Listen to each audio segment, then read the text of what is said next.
Previously on Two Foreskins Walk Into a Bar. I wasn't alone in the cinema at all. Suddenly, a body sits up straight. I recognised the shape of this man immediately. It was Blake. Two Foreskins Walk Into a Bar. Written and performed by Chris Thompson. Season 2, Episode 3. Butthole Destroyer. Blake has asked me to describe his penis. Blake's penis is thick. I'm under strict instructions to note that it is just over 7 inches in length, which is around 18 centimetres for those who work in metric. It's darker in colour than the rest of his body. He doesn't have a foreskin, which he regrets but is now at peace with. Blake's penis has a jaunty energy.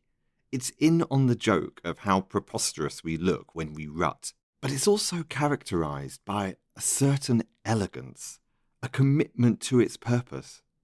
Blake's penis is indeed a thing of beauty. Walking back from the cinema along Duval Street, we browsed several tourist gift shops. In the windows they had the familiar t-shirts one sees in shops like this. No one knows I'm a lesbian, firefighters running into the World Trade Center, and a wide array of Americana and Trump memorabilia. "I voted for him, you know," Blake said. I was shocked. My immediate response was to pathologize Blake. Well, he'd been duped, lied to. It wasn't his fault. We're all susceptible to grooming.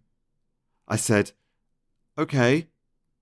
"I wasn't asking your permission," Blake replied, and he playfully knocked my baseball cap off my head and ran away down the street with it. He stopped outside Wendy's and waved my cap with a come-and-get-it glint in his eyes. Blake decided we should go on a date. I suggested we went for a drink now, seeing as though we'd left the movie early, but this would not have been a date. A date, for Blake, must involve him picking me up in his car, taking me for dinner, which would be paid for by him, no questions, and conclude with him driving me home and waiting to check I'd made it back safely into my house. I got the biggest, fullest erection I'd had in months. I showed Blake. He was angry with me and turned away in disgust. "Don't do that." "Well, you've already fucked me." "Well, I wish I hadn't."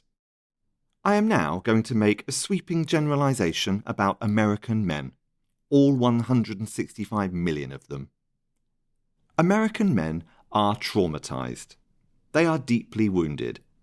And when it comes to sex, they are hung up. Sex, for American men, must be put in a box and locked in a dark room.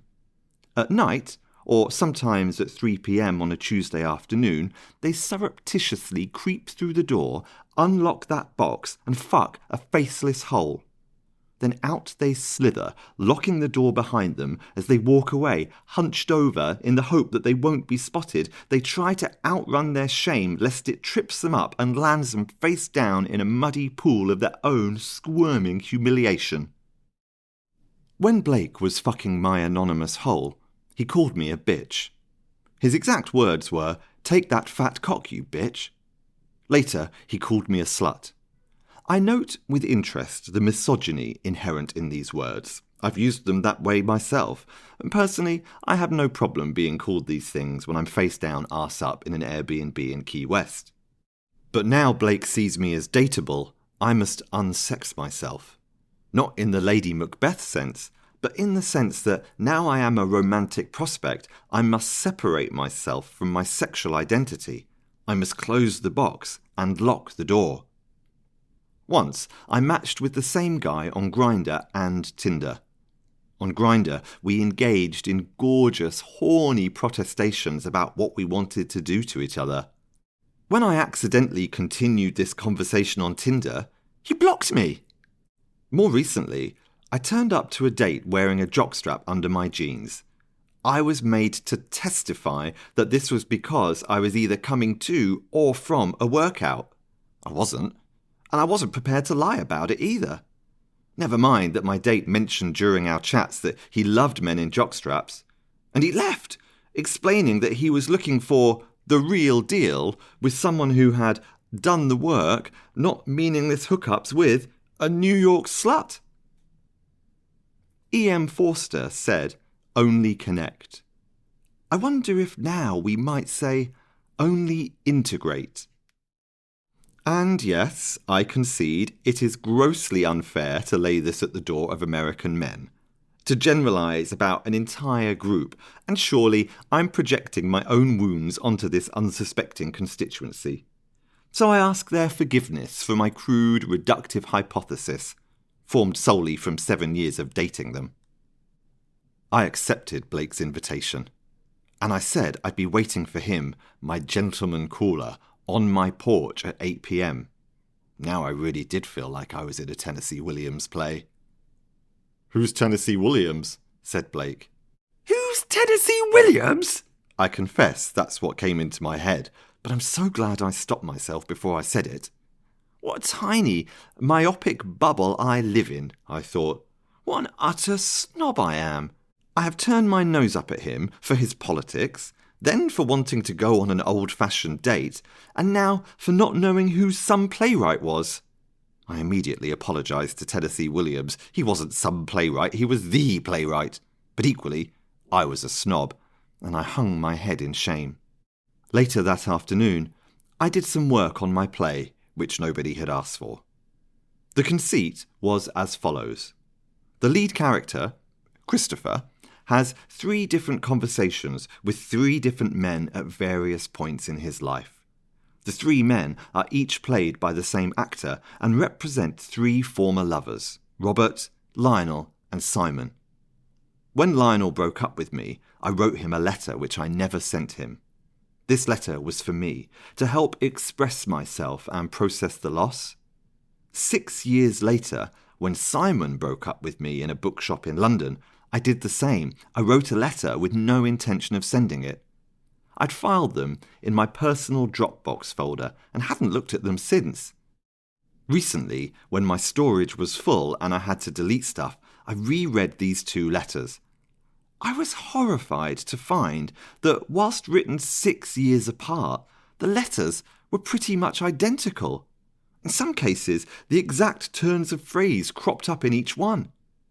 All my same insecurities, all my same needs for reassurance, all my same fears of being alone and my self-blame. Had I really not progressed at all?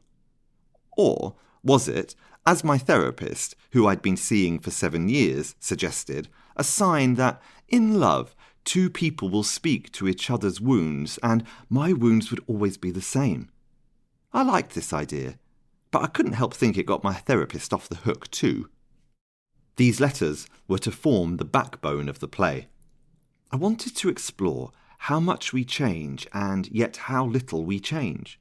So, the first conversation would be with Robert, and little Christopher is a 23-year-old petrified bundle of fake confidence and need.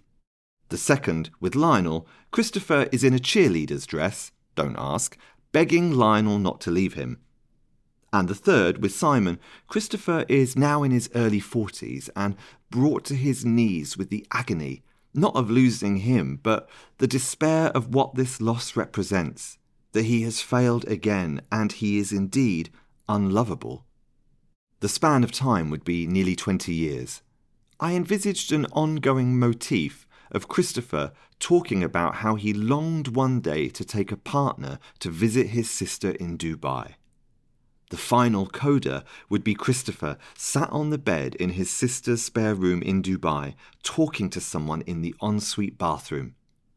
The moment would come for this person to walk out the bathroom, at which point, blackout.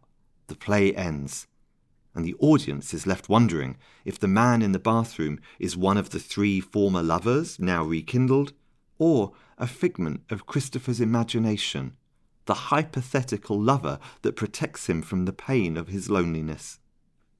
It was 4 p.m. on a Friday, which it transpires was changeover day at Key West House, meaning that there was a brand new batch of men messaging me on Grindr, and a cruise ship had just pulled in, so there were crew members with a few hours shore leave wanting something quick.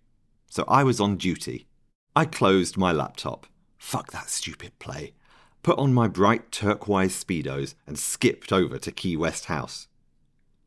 According to my bank statement, I had my first drink at 4 p.m. And according to that same bank statement, I had my final drink at 6 a.m.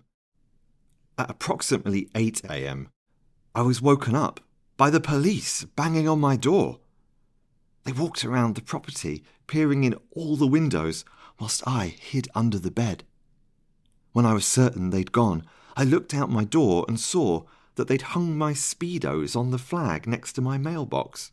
But back to that first drink at 4 p.m, it quelled my anxiety and gave me the confidence to mingle. There was a pool party going on and I made friends with the new arrivals. It was a nice mix of couples, solo travellers, and one man whose name I can't remember, but I was attracted to him immediately on account of his huge taxi door ears. I asked him if he would have sex with me later. Amongst the revellers, there were hushed whispers of excitement. A rumour was going around that a famous Instagram DILF was staying at the resort for a photo shoot. He had over 70,000 followers, and we all kept our eyes peeled for him. I went to and fro between the dark room, the pool, and the jacuzzi, and by 6 p.m. I was drunk enough that I abandoned my swimwear altogether and was gaily frolicking around naked.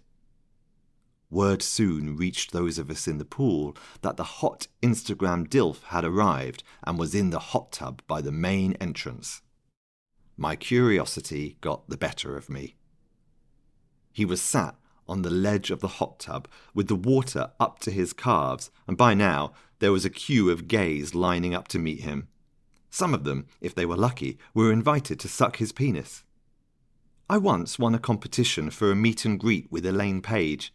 It was a big moment for me, and I waited nervously in a line of men, trying to think of a question about Evita or Sunset Boulevard that no one had asked her before. Here, this Instagram DILF had established his own informal meet and greet, and we were the lowly competition winners. In fact, one canny gay in a canary yellow thong and a comb-over had appointed himself the DILF's unofficial assistant and was marshalling the queue, ensuring no one outstayed their welcome. This DILF, who can be found online by searching for the profile name and who I concede was hot as fuck, would spend a gracious few moments with each man, asking where he came from, how long he was in Key West for, before smiling and signalling that he could, if he wished, suck him off for a few moments. It was a well-oiled routine, and he was able to start the next conversation as the previous pleb was still bent over between his legs. I took issue with all of this. First and foremost, I was jealous. It was as simple as that. But there was something about his deification, how we, the little people, ugly minions, were being granted this benevolent, unprecedented access, all to fuel this man's ego. It was off-putting. Was I really so needy, so indoctrinated, that I would collude with this man's narcissism just for his approval? Yes. Wouldn't you? But I figured, if I could somehow communicate how vacuous I thought this was, and I was there ironically, I could reconcile my cognitive dissonance, because the fact remained, I really wanted to suck his dick. And I took it upon myself, on behalf of my people, to take him down a peg or two. It was my turn. It was like Henry VIII holding court. He thinks I'm some puny minion, I thought. Well, I hope he's ready for this. He asked me if I'd come far. I looked him up and down, made sure everyone was watching and listening, then trumpeted, "When you die, what will your contribution have been? Apart from some pictures on an app, what will you actually have given the world?" "A big, fat boner," he said. "And I'm a human rights lawyer in a non-profit. What about you?" Shit. I totally forgot that I'd been a social worker for 12 years. Child protection, for fuck's sake. Anyone who knows me will confirm I waste no time in getting that trump card out, But in this moment, faced with George Clooney's wife, I totally forgot. I blanked and I said meekly, "I'm a playwright." "Anything I've heard of." And with those 4 words, he'd won. Time of death, 9:43 p.m. Once again, that damned question got me. He smiled in triumph. Without losing his composure, he leaned into me close and said, "A cat can look at a king." I figured I may as well get what I came for, and I bent over for a suck. I'd only just got down there when he grabbed my neck and pushed me away hard. I slipped and fell, fully submerged in the water. When my head rose above the surface and the water left my ears, it became clear that the onlookers were laughing at me. He announced to the assembled crowd, "Toothy won this one. Watch out, guys. She bites." The laughter turned to screechy wails of glee. I waddled pathetically out the tub, shriveled dick, protruding scarred melon belly, and I went to hide at the bar. I sat alone at the bar with a drink, and I googled the phrase, "A cat can look at a king." An Ariana Grande song was playing on the TV screen. The barman, who was also naked, was watching porn on his laptop and fluffing his penis. How tragic we both must look, I thought. I was reminded of Nighthawks by Edward Hopper. The long, empty bar, the barman's sad face lit by the laptop, and the public loneliness. Oh, the neon glow of loneliness. A cat can look at a king. Even people with low status have rights. It doesn't even make sense. What a fucking wanker. I wasted no time, and I rejoined the queue to inform him that I had been a social worker for 12 years, child protection, I'll have you know, and if he was going to use fancy phrases, it would be my expectation that as a lawyer he should be at least able to use them properly. But I was distracted by a Grindr message. It was sent by a man who went by the name of Butthole Destroyer. The message read, "Why are you wasting your time with that loser? The real party is up here." And then another message, an image of his door open with the room number visible. His room was at the end of a long corridor. The door was ajar. I pushed it gently. The room looked empty. A single bedside lamp lit the space. I was about to turn back, but an urge to know more overwhelmed me, and I took a few tentative steps inside. "Hello? Is anybody there?" I felt like Dorothy meeting the wizard. "Mr. Butthole Destroyer, are you there?" The shower was running. I crept further into the room. I hesitated, then pushed open the bathroom door. Appearing through the mist, like a ship emerging through fog, there he was, Butthole Destroyer in all his glory. He fucked me in the shower. It was fine, a tonic to my previous humiliation. Afterwards, we lay on the bed and he set a timer on his phone. "We hold each other for 15 minutes. Do you mind?" His real name was Eric, and he spent most of the year in Ghana, having moved there in the Year of the Return.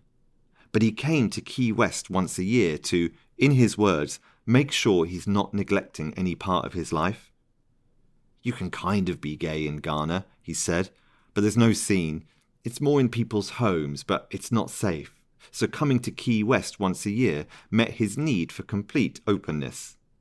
He'd left the US to feel closer to his roots, to be in a place where he wasn't in the minority, and felt a better, more complete person for it. Which was ironic, he noted, because it involved minimizing one part of himself to honor another. I told Eric my new motto was only integrate. He thought about that for a moment. But Eric wasn't a house divided. And by way of rebuttal, he asked me why was I queuing up like a sheep to fuel a weak man's ego? He'd read my profile on Scruff and Googled me, which was why he'd picked me for a one-on-one. He assumed I'd have a stronger sense of self not to get caught up in groupthink. This was a withering takedown, but I took it on the chin because it was a good point, and I recounted my humiliation. He howled, laughing, and suggested we plot our revenge. We hatched several plots to exact a painful reprisal, none of which I can remember now, but then the timer rang, and Eric released me from his arms. A wave of relief washed over me. I hadn't realised how tense my body had become in those 15 minutes. He patted me on the bum, code for, "You can go now." Normally, in these situations, there's a moment where one gets dressed, gathers one's things, and engages in some small talk. But I was stark bollock naked and had no belongings to gather, so it all came to a rather abrupt ending. "I have a different motto, just so you know," he said. "Break the mold." I said, "You're the first person I've had sex with after cancer?" "No, I'm fucking not." And he closed the door on me with a gleeful smile and a raised eyebrow that said, "Don't try that shit with me." The only other memories I have of that night are being in an orgy in someone's room and then being fucked by that guy with the big taxi door ears. He was fucking me so hard that my head began to spin. I made it to the bathroom and vomited.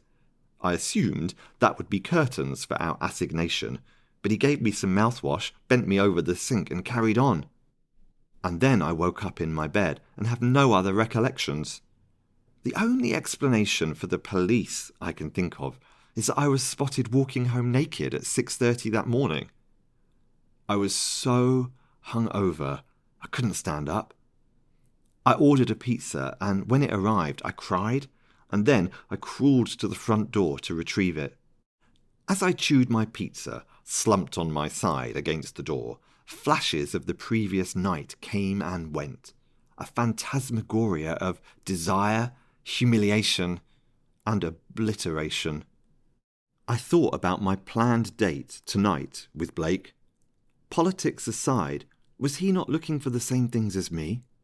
I felt a twinge of fondness in my chest for him, his smiling face when he stole my cap, his salute at the cinema, his complex and full life, his timid, unconvincing laugh as if joy was novel and familiar, an estranged parent that he was warily letting back into his life.